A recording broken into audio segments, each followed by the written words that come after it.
Hey guys, what's going on? My name is Szentes, and in this video I'm answering a question from one of you guys, and the question was how to stop the shiny object syndrome. The shiny object syndrome. Now, I don't know how many of you can relate, but the shiny object syndrome is something that I think we all have been fooled by and we've all been attracted to. And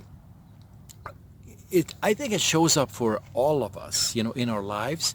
And in certain instances, that's quite all right. But if you want to pursue your business success, if you want to pursue maybe your entrepreneurship, something that has or requires discipline, I think the shiny object syndrome becomes a pretty devastating thing. So what it really is, if you think about it, is our ability to not, let me put it this way, our distraction rather.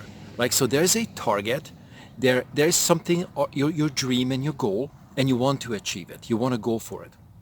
Now maybe over there between where you are and your goal, there might be 10,000 steps. And as you progress through, as you move forward, you will find that you will need some kind of upgrade to your mindset. Maybe you will get so far and then you need a new strategy. You definitely have to be flexible somewhat. But how can you overcome the distraction where what really happens to most people is that they deflect or they detour. They turn to the left, they turn to the right, and they completely lose sight of the goal. So I wrote down a few key points that I would like to share with you.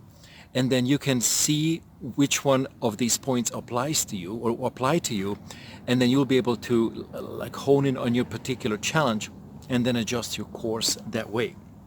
So how to stop the shiny object syndrome? Point number one is gain clarity. Now, I think clarity is massively underrated because I don't think many people have clarity. And what clarity means is that you identify what you want. You identify your goals, and you also identify a few things in addition to your goals. You identify why you want to achieve that goal. And then ask again, why you want, why? Like list down a bunch of whys. And what you might find all depends on how much self-development you have done and how much mindset work you have done. Some of your whys might be highly negatively motivated. And what that means is that if you answer the why, you might say, well, so that I don't have to be broke, so that I don't have to live with my parents, so that whatever is coming up for you, of course, unconsciously, naturally, and it is designed to avoid something. It's not necessarily bad, but you want to be careful because if you focus too much on what you don't want, the universe will deliver, right? So gain clarity as to why you want what you want, and then understand what you really want and start taking the steps towards it. Now, of course, when there's no clarity, there's no direction, there's no planning, and there's no inspiring outcome. So make sure, and this is another thing, and I'm going to talk about this a little more, is that when you have an outcome in mind, when you have a goal in mind, does it excite you? Does it really make you want to go, like at any cost, right? If the answer is yes, you would do it at any cost, then there's no shiny object syndrome because you're so fixated on the goal, you're so fixated on the direction that your distractions cannot exist. So let me tell you why these distractions exist. They all come from the mind. And one of the first things that you can do or should do is overcome your fear of loss. Now, I don't know how many of you realize, but there's so many unhealed issues from the past. I will make another video about the past and is it really important, to focus on, and why do we focus on it, and what to make of it, and how to deal with it. But there are many unhealed issues regarding losses from the past. They are not very, there's a layer of them that's very simple. Like I lost, maybe some material possessions. Maybe I lost the love of my life. Maybe I lost certain things. But Once you identify what you have lost, it will help you release some of the mind's need to hold on. But there's also in the psyche and in inner mind, there's like so many other nooks and crannies where these losses hide. So here's why it's important to lose your fear of loss, or get rid of them, eradicate them. It's because as you proceed toward your goal, toward your desire, and if you're an entrepreneur and if that's all you do, you don't have a choice. You don't have a steady paycheck likely that comes in. If you have a job, then you have a little bit of that cushion, a little bit of that comfort, but you still have to keep your eye on the goal, right? But as you proceed, as you move forward, what's going to happen is that the excitement of you attaining your goal needs to be bigger than your fear of what you are leaving behind. And what you're leaving behind quite often is very strange. It's a strange list of things. So say that you want to move forward and make your first $1 million. You might think, you might believe, and these are some of your limiting beliefs that the majority has. You might think that you're leaving some friends behind. Well, you actually might have to. But if you're afraid of it, then that fear is going to stop you in your tracks and you can forget about the goal. Because in your mind it translates that you're losing them, you're losing friendship, you're losing support, you're losing that, all that, right? And it might seem subtle, but it will really show up in life, and if you don't have the right mindset, it will talk you out of it. So lose your, overcome your fear of loss. Okay, because if we don't do that, what it will create in the long run is it will create scarcity in the person's mind. Because say that you really wanted the goal, you didn't go for it. You were more focused on what you were going to lose, what you were going to leave behind. That becomes dominant. You start turning back. You give it power, and then you're going to enter another layer of failure, another layer of disappointment, and that's going to perpetuate too. And then the next goal is going to have like a less effort, a less excitement to it, and you will just you'll just kind of like start shrinking as an individual. So then the next point is eliminate your inner conflicts and limiting beliefs. Now this is where it gets really tricky, right?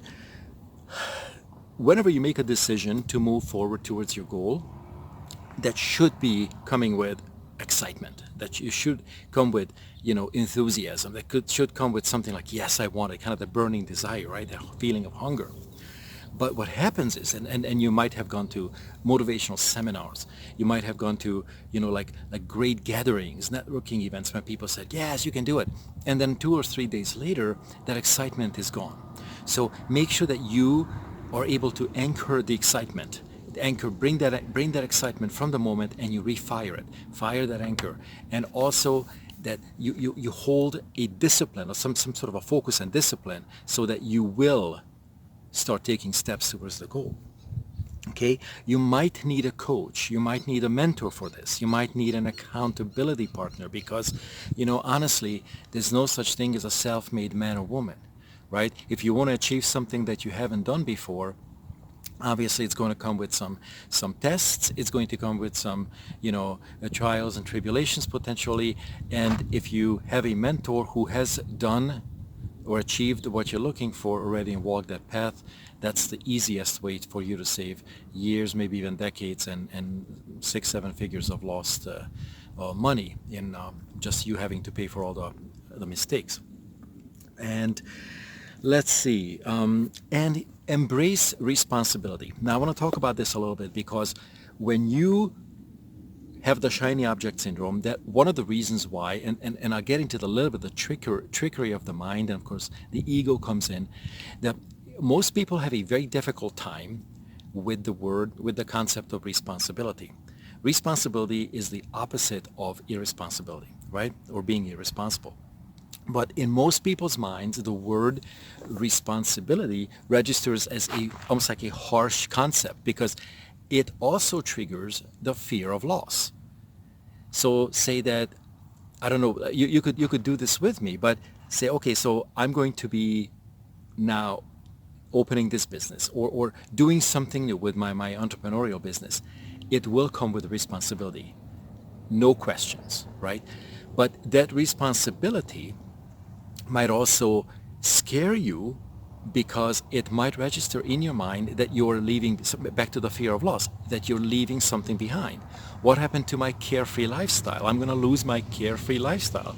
And quite often, all of these subtle decisions that we make in our mind, silently or even out loud, quite often they win, the part wins that is more familiar to us, you know. So the shiny object syndrome is very complex, as you could see, because partly it is about our fear of loss, partly it is about avoidance of responsibility, and also, okay, let me put it, if you think about it, not taking or not accepting the responsibility for your goals and for your direction, if you think about it, just slow your thought down, is the most irresponsible thing you can do. Did you think about that? It seems so natural. It seems so like common. Oh, that's okay. We'll do tomorrow. Oh, that's okay. We'll do something else. Oh, that's okay. You know, and however you finish your sentence. But if you really wanted something, I want you to know that you can have it. You can be that. You can have that. You can do that. However, you have to keep the course, right? You know, stay the course. And all of these fears about responsibility and the different losses, how they get all assessed in the mind, will chime in and will alter your decision-making process and might even alter the path. Which then leads me to the next point, which is the fear of suffering and a fear of punishment. Now this is odd. This is not something that you probably expected in this video, but imagine that you're embarking on a mission that you haven't done before. Obviously, if you've done something and you have been successful at it, you would know exactly how to do it. You would know how to go for it, and you would know that you could finish it. So there's no shiny object syndrome. There's no a distraction, right? So we have to presuppose that the question came from a person who is, you know, trying to better his or her financial being, maybe even, you know, increase, you know, the cash flow, whatever that is, but it comes with a certain goal and then the responsibilities along the way. Now, fear of suffering and fear of punishment. Imagine that you have failed. It's really windy here. Imagine that you have failed to some degree in the past, which again, there's no such thing as failure, you know, but only feedback, but it doesn't quite register in our mind that gently, you know, for most people. So if something didn't go right in the past, something might have felt to you like you failed. Well, that also is a very bitter, very strange feeling if you keep doing it over and over again and you don't succeed. Now, I have to tell you this, that failure, in a way, is necessary to build some muscles. Imagine everything was just handed to you all the time, and you would just almost effortlessly and mindlessly succeed. How would you know if you're doing something wrong, right? You really have to build this momentum up. It's not as simple as, you know, 5 easy steps to success, right? There's quite many steps. So your failures are building blocks to that. But if you have not been able to overcome the emotional aspects of it, the emotional effects of it, then it comes with this suffering feeling, and you know, this whole, like, I feel like I'm punishing myself. So why would I want to do that when, you know, the moment I look at my goal, it doesn't feel that good anymore. So the shiny object syndrome kicks in and say, hey, why don't we take a vacation? You know, why don't we go to the mall? Why don't we, you know, do something that is, you know, very common, most people do it, but it really is not aligned with your desires and your goals. So the shiny object syndrome kicks in. Okay, because you don't want to be punished, you don't want to suffer. Now, these are not obviously words that most people use, but you can see how it's like many layers, maybe even 10,000 layers deep down or deep in the mind. Then, so what I wrote this down, it's really interesting. Now imagine that there's a goal and you want it. If you go for it, it comes with that, a bit of that suffering, a bit of that like pain, a bit of that, you know. But if you don't go for it, if you stay where you are, it's also going to make you suffer. So that's why a lot of people are stuck, because they cannot make a decision between which path are they going to take, and are they going to endure a little bit of pain. Now, if you do this on your own, and if you don't have the mindset, obviously, you know, the strategies and things will need to be like super precise for you. And that's, again, I mentioned this, that's why a mentor and coach is vital, so that you don't have to do it alone and you can do it very fast with the right mentor. So you could see how there's pain involved by moving forward, and there's also massive pain, but that has a slower manifestation by not moving forward. And this is a huge conflict, and it really devastates a lot of lives. So I suggest and I highly recommend that you really think more about moving forward, even if it's uncomfortable and out of your comfort zone. Okay? And the last point I'd like to make is how to stop the shiny object syndrome is start working on your fear of success and your fear of greatness. Now, did you know that people fear success almost as much as they fear death? I'm not kidding. Because imagine that you are where you are, and all of a sudden you get everything that you wanted, materially, maybe physically, maybe health-wise. And now you have a brand new world. You have, the old worries are gone, but now you have a new set of responsibilities. What is it? What is the energy? What is the belief system in this new place once you achieved your goal? Do you think, or do you feel, do you believe that now that you're successful, some of your friends might not like you anymore? Do you believe or do you feel that once you achieve something, you might actually have to take more responsibility for your business, for your health, for something else, right? If you don't train your mind, it's going to feel uncomfortable. And this is where you could kind of like project yourself into the future. Just use your mind. Imagine you having achieved something that you're not successful. What are the fears that you have in that time, in that space, that you are not aware of right now? Because your mind is highly aware of those fears, even though you're not living it. And those fears in your new goal or dream place are enough to deflect you and to distract you. Does this make sense? It happens a lot. Then comes the fear of greatness, and this is my last point.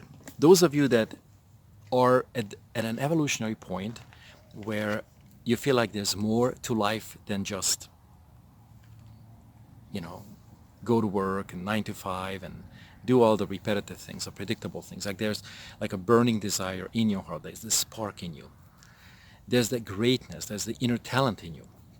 And even though it sounds so delicious, even though it sounds so easy to talk about, especially after a glass of wine, as you begin to proceed toward it, it becomes, pretty frightening for most people.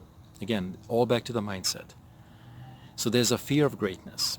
Now imagine that your goal is something that is also tapped or somehow parallel with your purpose. That also includes your inner talents and your greatness. Now if you don't have the right mindset, if you don't have the right mindset training, can you see how that you would find excuses to not finish the project, to not really complete your path, to not go for that, so that your mind, and especially guided and directed by the ego, you'll find something as an excuse to go, look, why don't we do that? And it might be a new business adventure, might be a new, what you call opportunity. It might be a new, something that seems legit, but really it is not aligned with your original desire that you know deep down that you really want. So let's sum it up. In this presentation, I talked about as how to stop the shiny object syndrome, and I talked about you have to gain clarity. That's step number 1. What is it that you want and why you want it? Because you might find that once you identify your whys, you might say, actually, it's not what I want. Then you have to like tweak your direction, dial it in and go, okay, that's what I want. That's what I really want. And I want it because of these reasons. So that's number 1, gain clarity. Number 2, overcome your fear of loss. You cannot afford to look back and non-stop mentally list out what you will lose, what you have lost, because that will get in the way of your getting ahead and gaining. Number 3, eliminate your inner conflicts and limiting beliefs. This is where it gets interesting. That's where, you really highly suggest that you guys get a mentor. Number 4, eliminate the fear of suffering and the fear of punishment. Right? This might not be something that you're familiar with. Again, get a mentor. And number 5, start working on eliminate your fear of success and your fear of greatness. All right, guys. So think about this. Watch this a couple times. Take some notes. There's a lot of good information. If you want to talk about it, if you want to reach out, that's what I do. I help entrepreneurs overcome these subtle fears that stop them in their tracks, so you could save years and a lot of money by hiring me. Talk to you guys soon.